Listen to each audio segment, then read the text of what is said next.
ಕರ್ನಾಟಕ ರಾಜ್ಯದಾಗ ತುದಿಯಾಗಿರುವಂಥದ್ದು ಬೀದರ್ ಬಿಟ್ರೆ ಮೈಸೂರು ರೀ. ಬೀದರ್ದೊಂದು ಕಿರು ಸಮೀಕ್ಷೆ ಹೇಳ್ತಾ ನೋಡ್ರಿ, ಯಾರು ಶಾಸಕರಾಗ್ತಾರೆ, ಯಾರು ಸೋಲ್ತಾರೆ, ಯಾರು ಗೆಲ್ತಾರೆ. ಬೀದರ್ದೊಂದು ಸಮೀಕ್ಷೆ ಮಾಡೋಗೋಸ್ಕರ ಅಲ್ಲಿಯೇ ಇದ್ದಂಥ ನಮ್ಮ ಆತ್ಮೀಯ ಸ್ನೇಹಿತ ಮೋಹನ್ ಮೇತ್ರೆ ತಾವು ಸವಿಸ್ತಾರವಾದ ಮಾಹಿತಿ ಕೊಟ್ಟಾನ, ಅದನ್ನು ತೋರ್ಸಾಕತ್ತಾನ ನೋಡ್ರಿ. ಅಲ್ಲಿ ನೋಡ್ರಿ, ಹುಮನಾಬಾದ್ದಿಂದ ರಾಜಶೇಖರ್ ಪಾಟೀಲ್ ಅಲ್ಲಿರುವಂಥ ಬಹುಸಂಖ್ಯಾತ 92,000 ಮುಸಲ್ಮಾನ ಮತದಾರಿದ್ದರೂ ಸಹಿತ ರಾಜಶೇಖರ್ ಪಾಟೀಲ್ ಅಲ್ಲಿ ಹೆಂಗೆ ಗೆಲ್ತಾರೆ ಅನ್ನೋದು ನೋಡ್ರಿ. ಹೆಂಗೆ ಅವ್ರು ಇರ್ಬೇಕು, 92,000 ಮತದಾರ ಮುಸಲ್ಮಾನರು ಅದಾರ. ಉಳಿದಿದ್ದ ಜಾತಿ ಲೆಕ್ಕಾಚಾರ ನೋಡಿದ್ರೆ ಹೈಯೆಸ್ಟ್ ಮುಸಲ್ಮಾನ ಇದ್ದರೂ ಸಹಿತ ಅಲ್ಲಿ ರಾಜಶೇಖರ್ ಪಾಟೀಲ್ ಬರ್ತಾರೆ, ಮುಸಲ್ಮಾನ ಅಲ್ಲಿ ಗೆಲ್ಲೋದಿಲ್ಲ. ಹಾಗಾದ್ರೆ ರಾಜಶೇಖರ್ ಪಾಟೀಲ್ ಮುಸಲ್ಮಾನರ ಜೊತೆ ಎಂಥ ಅನ್ಯೋನ್ಯ ಸಂಬಂಧ ಇಟ್ಕೊಂಡಾರ ಅನ್ನೋದು ಇದೊಂದು ನಿದರ್ಶನ. ಕಲ್ಲುಗಣಿ ಮಂತ್ರಿ ಇದ್ದರು ರಾಜಶೇಖರ್ ಪಾಟೀಲ್, ಜನಪ್ರಿಯ ವ್ಯಕ್ತಿ, ಅನೇಕ ಅಲ್ಲಿ ಜನೋಪಯೋಗಿ ಕೆಲಸ ಮಾಡ್ಯಾರ, ಅನೇಕ ಜನರ ಜೊತೆ ಭಾವ್ಯತೆಯ ಸಂಬಂಧಗಳನ್ನ ಇಟ್ಕೊಂಡಾರ ಅಂಥೇಳಿ ರಾಜಶೇಖರ್ ಪಾಟೀಲ್ 2023ರಾಗ ಮತ್ತಲ್ಲಿ ಹೋಗ್ತಾರ. ಆಮೇಲೆ JDS ಒಂದು ಖಾತೆ ತೆರೆಯುವುದನ ರೀ ಬೀದರ್ ದಕ್ಷಿಣ. ಸೋಲಿಲ್ಲದ ಸರ್ದಾರ್ ಬೀದರ್ ದಕ್ಷಿಣ ಬಂಡೆಪ್ಪ ಕಾಶೆಂಪುರ್ ಹೇಳಿದ ತಕ್ಷಣ ಅಲ್ಲಿ ಕುಣಿತಾರೆ ಜನ.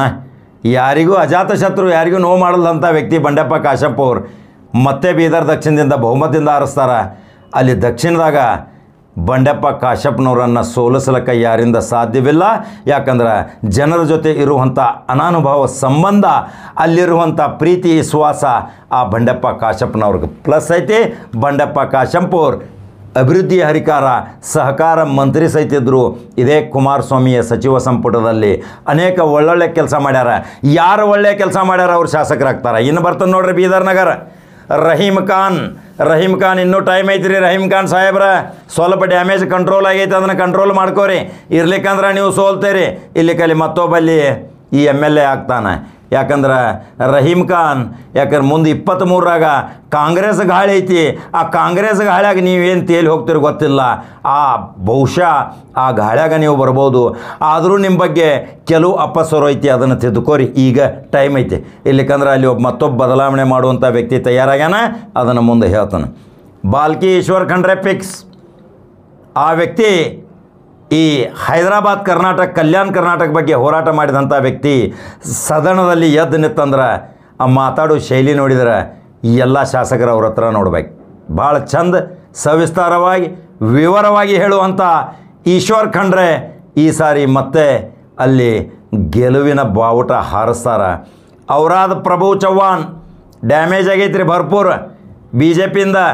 ಅಲ್ಲಿ ವಿಜಯ್ ಕುಮಾರ್ ಕಡಿಹಾಳ ಮತ್ತು ಬಸವರಾಜ ಬುಳ್ಳ ಭಾರಿ ಭಗೀರಥ ಪ್ರಯತ್ನ ಪಡಾಕತ್ತಾರ. ಸಿದ್ದರಾಮಯ್ಯನ ಆಪ್ತರು ಅದಾರ. ಆದರೆ ಅಲ್ಲಿ ವಿಜಯದ ಕೊರಮಾಳೆ, ವಿಜಯದ ಮಾಲೆ ವಿಜಯ್ ಕುಮಾರ್ ಕಡಿಹಾಳಕ್ಕೆ ಸಿಗ್ಬೋದು, ಬಸವರಾಜ ಬುಳ್ಳಾಗೆ ಸಿಗ್ಬೋದು. ಟಿಕೆಟ್ ಯಾರು ತರ್ತಾರೆ ಕಾಂಗ್ರೆಸ್ಸಿಂದ.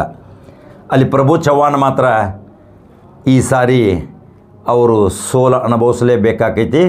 ಯಾಕಂದ್ರೆ ಮಂತ್ರಿ ಆದರೂ ಸಹಿತ ಜನರ ಜೊತೆ ಸ್ಪಂದನೆ ಇಟ್ಕೊಂಡಿಲ್ಲ. ಇನ್ನು ಅಲ್ಲಿ ಅವರಾದ ಮತಕ್ಷೇತ್ರದ ಜನತೆ ಏನು ತೀರ್ಮಾನ ತೋತಾರೆ ನೋಡ್ಬೇಕು. ಯಾಕಂದ್ರೆ ಮತ್ತು ಪ್ರಭು ಚವ್ಹಾಣ ಬೇಕಂದ್ರೆ ಮತ್ತು ರಾಜಕಾರಣ ನಿಂತ ನೀರಲ್ಲ, ರಾಜಕಾರಣ ಎತ್ತ ತಿರುವು ಪಡಿತೈತಿ ಗೊತ್ತಿಲ್ಲ. ಮತ್ತು ಪ್ರಭು ಚವ್ಹಾಣ್ ಆರಿಸಿ ಬರ್ಬೋದು, ಹೇಳಕ್ಕೆ ಬರೋಂಗಿಲ್ಲ. ಯಾಕಂದರೆ ರಾಜಕಾರಣದಲ್ಲಿ ಭವಿಷ್ಯ ಹೇಳೋದು ಯಾರಿಗೂ ಅದರ ಆಳ ಗೊತ್ತಾಗೋದಿಲ್ಲ. ಇನ್ನು ಬಸವ ಕಲ್ಯಾಣ್ ಶರಣು ಸಲ್ಗಾರ್ BJPಯಿಂದ ಬೈ ಇಲೆಕ್ಷನ್ದಿಂದ ಬಂದವರು.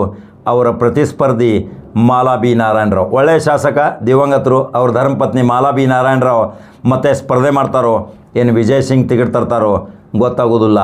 ಇನ್ನಲ್ಲಿ ಅನುಕಂಪ ಮಾಲಾ ಬಿ ನಾರಾಯಣರಾವ್ ಮೇಲೆ ಐತೋ, ಏನು ವಿಜಯ್ ಸಿಂಗ್ ಮೇಲೆ ಐತೋ ನೋಡಬೇಕು.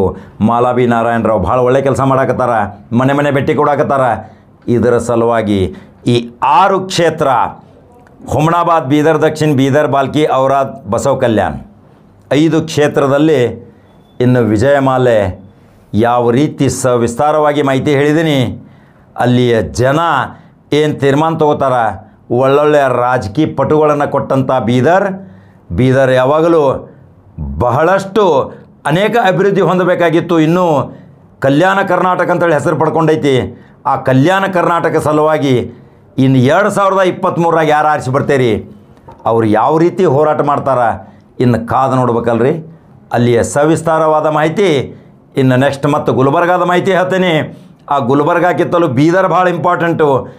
ಬೀದರ್ದಲ್ಲಿ ನಮ್ಮ ಸ್ನೇಹಿತ ಮೋಹನ್ ಮೇತ್ರೆ ಹೇಳಿದ್ದ ಈ ಸವಿಸ್ತಾರವಾದ ಮಾಹಿತಿ ಹೇಳಿದ್ದೀನಿ. ಇನ್ನೂ ಅಲ್ಲಿ ಯಾರು ಆಕಾಂಕ್ಷಿ ಇದೀರಿ, ಯಾರ್ಯಾರು ಯಾವ್ಯಾವ ಪಕ್ಷದಿಂದ ನಿಂದಿರ್ತೀರಿ, ನಮ್ಮ ಮೋಹನ್ ಮೇತ್ರೆಗೆ ತಿಳಿಸಿದಾರೆ ನೇರವಾಗಿ, ಅವ್ರು ನಮಗೆ ತಿಳಿಸ್ತಾರ. ಅಲ್ಲಿಯ ರಾಜಕೀಯ ವಿಶ್ಲೇಷಣೆ ಮತ್ತೊಂದು ವಿಶೇಷ ವೀಡಿಯೋ ಮಾಡಿ ಹಾಕ್ತೀನಿ. ನಂಬರ್ 1 ಚಾನಲ್ ಫಾಲೋ ಮಾಡಿರಿ, ಲೈಕ್ ಮಾಡಿರಿ, ಶೇರ್ ಮಾಡಿರಿ. ಮತ್ತೆ ಬೇರೆ ಸುದ್ದಿ ಹೋಗಿ ಬರ್ತೀನಿ. ನಮಸ್ಕಾರ.